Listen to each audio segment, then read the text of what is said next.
Hey, everybody, this is Griffin Murphy from DocSports.com. Alongside me is August Young. And welcome back, ladies and gentlemen, to the X's and O show. Quick little shout out here. I am currently in Tony George's basement right now recording this show. We had the World Series obviously rolling around yesterday. So there was definitely here he is. Jesus Here he is. Christ. Here we go. The legend, Tony George. When you young whippersnappers over at Doc gonna let one of these savvy old veterans in here to give some advice to all the viewers, huh? There we go. Oh, get out of here, Tony. Have a good show, boys. Anyways, yeah, yesterday. So I'm 2 days ago. I'm hanging out. We got the World Series rolling around, and I'm thinking I'm back in Chicago. Hey, why not go over to Tony's? He's about 3 hours away from me. So dropped into Tony's house. Now I actually ended up spending the night. So I'm here with August right now, dropping some bombs. But I do want to ask you, August, did you happen to catch that horrific ball game last night? I did. Bro. Yeah, I saw it, man. I don't know what are the Yankees doing, man? Like, it's just unbelievable. Dude, but yeah, yeah. Go ahead. You're up 5-0 in the fifth inning. Aaron Judge, you're going to drop a damn pop-up, a flare. Absolutely brutal. Then you got Chisholm dropping bouncers at third base. Then you got Cole. Not covering first. Yeah, not covering the bag. What the hell are you doing, Cole? You're getting paid $500 million. You got one job. That's to throw strikes and cover first base when the ground ball is hit to first base. That is the only thing you have to do as a pitcher. You make $500 million. Done deal. Absolute worst beat I've ever seen in my entire life. I had the Yankees on a 7-unit play. Absolutely ridiculous. I couldn't be more pissed off about it. But having said that, this is the X's and O show, and this is about college football and NFL, and that is exactly what we're here to bring to you guys. Before I get into this, I want to ask you, August, how we doing over there, brother, and how was the weekend? Yeah, everything's good as always, man. Coming off another winning football week. We pulled off about close to $1,000 in profit. I think that's 4 straight winning weeks now for my premium picks. Good season overall. Everything's going good. All sports are going good, man. How about yourself? I'm glad you had yourself a good weekend. See, we always keep it transparent here. And last weekend, I told you guys I am absolutely shelling across all sports right now. Well, last weekend, not the case by any means. I got absolutely slaughtered, man. I went 1-4 across my college football and NFL selections. I got absolutely brutally beat down. But having said that, this is a bounce back weekend for me. The slate is absolutely beautiful, especially the NFL card. But as risk management professionals, we have to keep this dialed in, keep our risk as low as possible, and our actual calculated risk gain to actually smash a play with that setup. Well, you've got to have bankroll to do it, so you got to build off of that. We'll get into that later on in the show. Going into this right now, we're going to open this thing up across college football, and we have a massive matchup here. We've got Ohio State laying 3.5 points going into Penn State with the total sitting at 45.5. I want to open up really quick right now with saying Drew Allar, starting quarterback for Penn State. He's going to be out in this matchup, but Penn State does have very dominant 1-2 running backs. August, before I get into my breakdown, how do you see this game playing out? Yeah, so interesting question here for you real quick. So I've been traveling around today. Originally, I didn't know the status of Drew Allar. I haven't even gotten to it yet. So is he officially ruled out for this one? He's ruled out officially, and their backup quarterback is banged up. So that is the current stance as of right now. All right, so basically that's what I was going to touch on anyway. I was going to say, obviously, you need to check the status of Drew Allar for this game to know where you want to go with it, right? He came out of the game last week versus Wisconsin. I actually had Penn State in that one, had a big play in it. I thought that 6.5 was toast, Griff, but the backup, Bo Pribula, he was lights out, 11 for 13 with a touchdown. But as far as you're saying, he's also questionable for this one as well. Mm-hmm. Okay, right. No, he's playing. He's playing hurt. He's playing. Okay, hurt. He's just a little banged up. Yep. Okay, so you got Ohio State. They're 6-1 on the season. Penn still undefeated at 7-0. Both teams, in my opinion, have generally been overvalued. Though they've struggled to cover spreads at times. I mean, you got Ohio State a little bit more banged up. I trust Penn State a little more, even with this backup quarterback situation. I think they're a better complete football team just based on my rankings. You look at Ohio State. They already failed to cover in similar spots. And a few weeks ago at Oregon as well, they lost outright as 3.5 point favorites. I personally think this comes down to the wire, Griff. I believe there is some value to be had if you can get Penn State at plus 3.5. There's lines around 3.5. You have to get that hook. You have to get the 3.5. I make the line close to 3, like 2.8 or something with my raw numbers. So plus 3.5 for me on Penn State's going to be the lean. And yeah, that's where I'm going with it, man. How do you see it going? Yeah, bro. So I'm a little bit on the other side, as well as I'm also on a lean with you on this game. This is a very weird game, especially with the circumstance of Allard being out. But you have to remember that with Penn State, they have Allen and Singleton. Those are the best 1-2 running backs in probably the nation. One speed, one burst. Penn State, their defense. I have to say this right now. You can look at the metrics. You can look at all the statistics and everything like that. Penn State ranks in nearly the top 10 in all of defensive metrics. But this is not the same Penn State team when it comes to the defensive side of the ball that we watched play last year. I have to say that right now. The strength of schedule has not been as tough by any means for Penn State. And on top of that, the majority of their players from last season are in the NFL. So they're playing with some guys that are second year, third year guys. So in this matchup right now, dating back to 1993, Ohio State owns Penn State with a record of 22-8. Ohio State has dropped one game all season long, and that was against number 1 ranked Oregon in a 32-31 final, a shootout. So in this matchup, strength of schedule for both of these teams, pretty much even.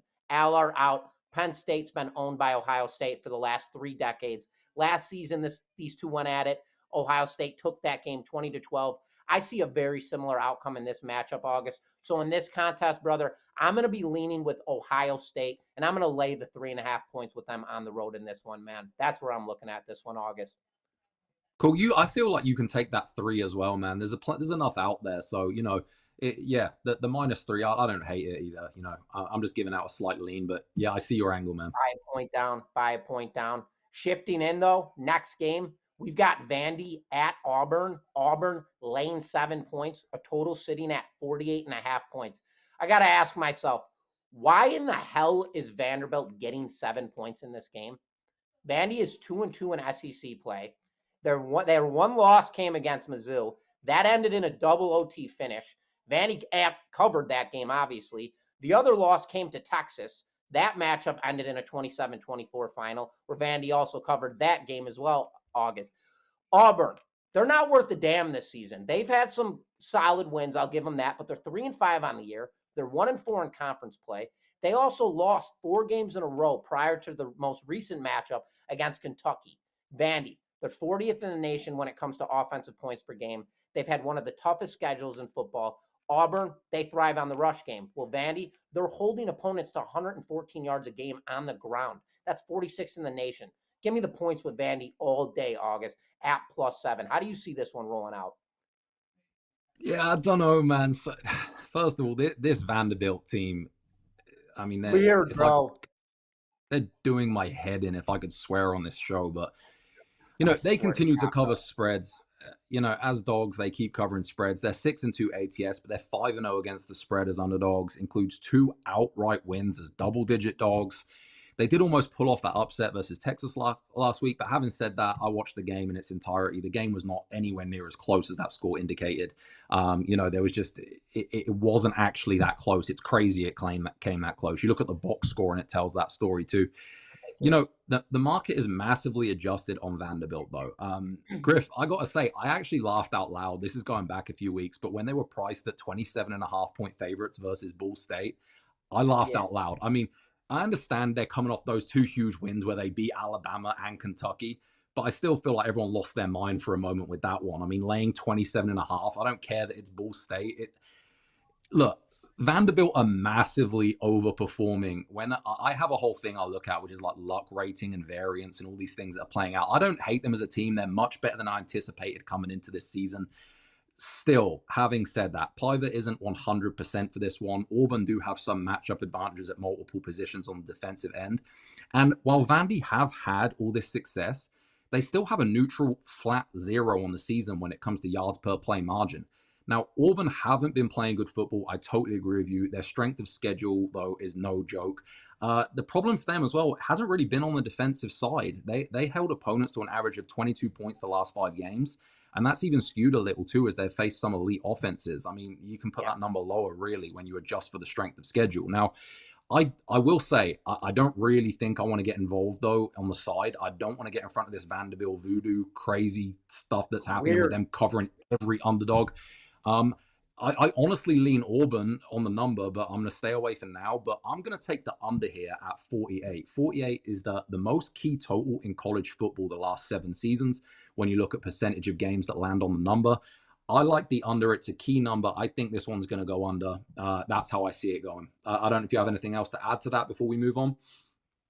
No, you pretty much touched up on all of it, other than the fact that I hear you on the lean, man, just because this Vandy team has been all over the map, and it does look like a trap game.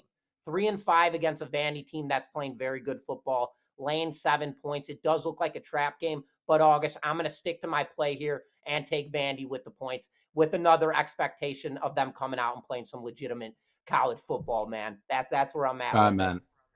I can't argue with you. So let's move into the NFL. Yeah, the Miami Dolphins total at 49.5. They're going to be at the Buffalo Bills. Bills laying 6. I even see some 5.5s out there. I don't know, Griff, why Miami continued to get so much love in the market. I mean, they were priced as 4.5-point favorites last week versus Arizona with the return of Tua. They lost outright. You know, that's after being up 10-0 after the first quarter too. Tua's okay at times. Other times he looks completely awful. Anytime he runs the ball, I'm holding my breath, you know, for the friggin' he's going to take another hit, another concussion. It's just crazy. Yeah. The thing for me here, right, is if Arizona scored 28 on them, what are the Bills going to do to them at home here? The Bills are playing outstanding football right now. Offense looks good. Defense is locked in. My ratings have Josh Allen as the second best quarterback in the league. I have Tua somewhere near or barely inside the top 20. There isn't much to say here, really. Buffalo are the far better team. They already whooped them 31-10 earlier in the season. Just don't see Miami making this a close game and keeping this within a touchdown. Seems like a weird line, but I don't know, man. Give me the Bills, -5.5, -6, Griff. August, we're in agreement here, brother. We're in agreement. I'm going to open this right up, and I'm going to say I don't care that Tua's starting this game. It's his second game back, and he has not solidified with this offense yet. I'm going to also say McDaniels is a bonehead coach. I don't think he's a good coach whatsoever. Miami, they just lost outright 28-27, as you mentioned, and Tua was at the helm leading the charge. So here's the take. Last season, Miami, their offense, it was so explosive because of their speed and tempo of play. When you are returning at the quarterback position, you have to get back into tempo, especially when you have the fastest wide receiving core in all of football. The tempo of pace that Tua has to get himself back settled into is absolutely ridiculous. And it's far tougher for him opposed to almost any other team in the NFL because you got to deal with Tyreek Hill, Mozart, Waddle. I mean, these guys are all absolute speedsters. So the tempo here for Tua, he's got to get settled in. Buffalo, they've cleaned up 3 games in a row. They just beat the dog piss out of Seattle on the road. They haven't given up more than 10 points defensively in their last 2 games. And then they have Josh Allen, as you mentioned. You have him ranked second in the quarterback spot. I don't disagree with that whatsoever. This guy is absolutely dominant. Miami, what they do is thrive at home, but they can't play in the cold. And does anybody remember what the Chiefs did to them last season in playoffs? In the cold at Arrowhead, beat the living piss out of them. So I see the very same circumstance coming into this game. So August, I'm laying the 6 points with Buffalo. And I actually did the Gridiron 6-pack with Tony yesterday. Another really hot play here is to tease them down. If you can tease them down to 6 points or tease them down from 6 to 0.5 point to a flat win outright, there's another play to go at it. But shifting gears, last play, let's jump right into this. August, we've got Tampa Bay at Kansas City. Kansas City's laying 8.5 points. I don't have the total pulled up. I do it. It's sitting at 45.5 points. Before I give my breakdown on this one, August, how do you see this one rolling out? Monday Night Football, gotta love it. Chiefs undefeated, Tampa 4-4. You know, they've lost 3 of the last 4. The issue for them has clearly been defensive. They've allowed 135 points for 4 games. That's for an average 34 points per game. The thing Chiefs is, Griff, like they haven't even looked that good. I mean, season they even like at their ceiling, they're a bit disjointed at times. Yet there they are, and the team's just so good. The thing for me here, though, Mahomes hasn't been that great at covering numbers, that is. I think since when more than a touchdown, the Chiefs are just 16 and 22 against the spread for 42%. That actually falls to 39% against the spread, a team that's 500 on the season. It makes sense because when we look at Kansas, right, priced at these numbers, it's clearly a market high moment. They're generally a public bet team. And when we see Kansas priced at these big numbers, it's just a market high, usually where everyone's on the bandwagon. The price just gets inflated. Having said that, I don't want any piece of Tampa in this one.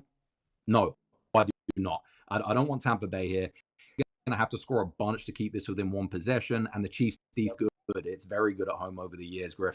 To me, I lean with Kansas here, anything below 10. I don't love it by any means. I don't like laying numbers when, like I mentioned, the market hot. That's, the number closer to like 9.5, 10. So 8.5. There's there for me, Griff. Then I'll lean with the Kansas City Chiefs. Okay. Well, August, we're similar here. I'm not on a side play in this one. I'm on a totals play, but that's where I lean as well as with the Chiefs. I'm open up right now. You got Tampa Bay. They have no wide receivers. Godwin, he's done. Evans out with a hamstring injury. So Baker's key guy is going to be going to his tight end with Otten. That's what they have right now in their wide receiver core. Then you got to deal with Kansas City, 7-0 on the season at Arrowhead Stadium, primetime Monday Night Football. They have the second best defense in football when it comes to total yards of offense or total yards against on the defensive side, averaging 300 yards. The defensive rush attack for this team is second in the NFL. Boom. Tampa Bay is they're not even supposed to get the ball off in this game. They're not going to. How are they going to do it? You got Bucky Irving in the backfield, and you got Rashee White. Tony coming in with his damn Chiefs. It's everywhere. I'm in his house, and I'm surrounded by Chief Nation. I feel like I'm a damn Chiefs fan at this point. It's ridiculous. You're an Arrowhead. Dude, I pull into Kansas City, man. Every single house, everywhere you go, everything is Chiefs lit up. I'm like, where the hell am I? Am I in Kansas City or am I part of the Chiefs now, for Christ's sake? It's ridiculous. Right. Anyway, it's better than being a Bears fan after last week's debacle. Dude, I'm staying away from that damn conversation, man. Holy shit. The defensive rush attack for this team, Tampa Bay shouldn't even be able to get the ball off, man. You got Bucky Irving and Rashee White. They're not going to be able to carry the load against this Tony, man, against this defensive line. And then Baker, he has nobody to throw to. Having said that, Kansas City, they tend to allow teams to stay in the game before finishing them off in the second half. So I don't see Tampa being able to put points up on the offensive side, but laying that 8.5, it's a pretty high number for me. So I lean on the Chiefs here, laying that 8.5 points. But this play takes me to a totals play. And I see this game going under 45.5 points. I don't see Tampa Bay scoring many points. Kansas City, they should light them up. And if they don't, it's going to happen in the second half. And I believe that's going to consider and sustain a lot of clock management, which in that case will take us to that under 45.5 points. So those are our 4 free selections going into this week. Obviously, August, what do you got rolling on going into this weekend? Yeah, so I do have an 8-unit. Yeah, got an 8-unit going tonight. Thursday Night Football won our 7-unit last Thursday. We had the Rams plus the 3. NFL this season on the side specifically, 80% against the spread here so far. Closing on $6,000 football profit since the NFL season started. Cash 6 straight big football plays for plus 4,000. NHL already up over 3,000 on the season. We just finished off an enormous $15,000 MLB run. Had an enormous, baseball season. UFC's on a $10,000 run. 7-unit plays and higher are now over $30,000 all time since I joined Docs. I could just keep going with this stuff, man. But the big plays, I could keep going, but we'll leave it there. The big plays have been the dynamite, though, and I do have an 8-unit going. We have a smaller football card this weekend. Might have a 6-unit college play on Saturday. Haven't confirmed it yet, but you can follow me on X, Twitter, as I still call it. But if you want that information, but that's how we're doing, man. What have you got going this weekend? Anything? Yeah, so I announced on the show yesterday. Obviously, I got beat down. I got beat down 1-4 on the weekend. Did not have a good Saturday. And I mentioned that I was going to have a 5-unit best bet going out on Saturday for college football, a part of a 3-pack card.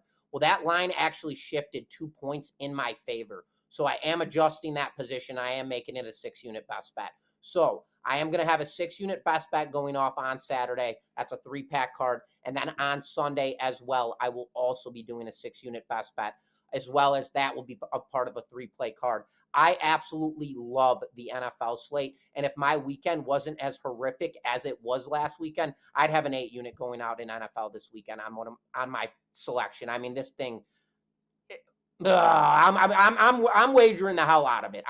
We're gonna put it that way. I'm gonna hammer the hell out of it. But as far as it goes with my actual season run right now, I'm up over $3,500 across football right now. When it comes to NHL, I want to say I'm 11-5 in my last 16 cards, something like that, for plus $1,400 on the season. MMA 8-4 on the season, up over $2,500. Across all sports, we are winning right now. I will say NBA, I'm currently 3-3, 500 basketball right now. Coming off a loss last night, which I had Orlando. Crappy pick. You lose to the Bulls outright. Although I have to say NBA yesterday was really goofy. NBA, I seen a lot of just outright flip over dog win outrights.